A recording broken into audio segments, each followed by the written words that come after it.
የጌታችን የአምላካችን የመድኃኒታችን ኢየሱስ ክርስቶስ ዜና ቅዱስ ወንጌልን ቆማችሁ አዳምጡ። እግዚአብሔር ከሁላችሁ ጋር ይሁን። ማቴዎስ ያበሰረው ቅዱስ ወንጌል እግዚአብሔር ቃል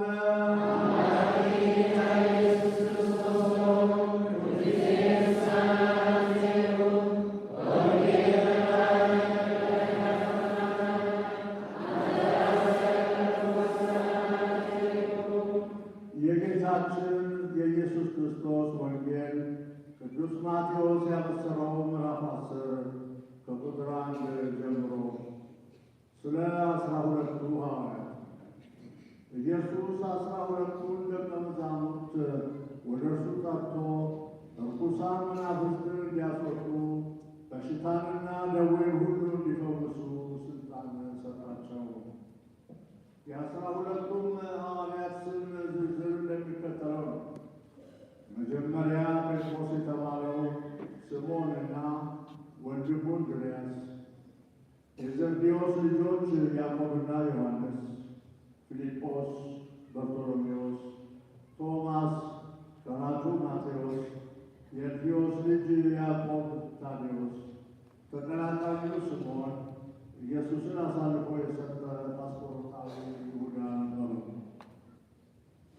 12ቱ ሐዋርያት ለማስተማር እንደተላኩ ኢየሱስ እነዚህን 12 ሐዋርያት ላካቸው። እንዲህም ብሎ አዘዛቸው፣ ወደ አረማውያን አትሂዱ፣ ወደ ሳምራውያን ከተማ አትሂዱ፣ ነገር ግን እንደ በጎች ወደ ጠፉት ወደ እስራኤል ሕዝቦች ሂዱ። ሄዳችሁም መንግሥተ ሰማይ ቀርባለች እያላችሁ ስበኩ፣ በሽተኞችን ፈውሱ፣ ሙታንን አስነሱ፣ ለምጻሞችን አድኑ፣ አጋንንትን አስወጡ፣ በነፃ የተቀበላችሁትን በነፃ ስጡ። ወርቅ ወይም ብር ወይም ነሐስ በኪሳችሁ አትያዙ፣ ከረጢትም ትርፍም እጀ ጠባብም ትርፍም ጫማ በትርም ለመንገዳችሁ አትያዙ፣ ምክንያቱም ለሠራተኛ የሚያስፈልገው ምግብ ይሰጣል። በምትገቡበት ከተማ ወይም መንደር እናንተን ለመቀበል ፈቃደኛ የሆነ ሰው ቢኖር መርምሩ። ያንንም ስፍራ ለቃችሁ እስክትወጡ ድረስ ከዚያ ሰው ጋር ቆዩ። ወደ ሰው ቤት ስትገቡ ሰላምታ ስጡ። የቤቱ ጌታ ሰላምታችሁን ቢቀበል ሰላምታችሁ ይድረሰው፣ ባይቀበል ግን ሰላምታችሁ ይመለስላችኋል።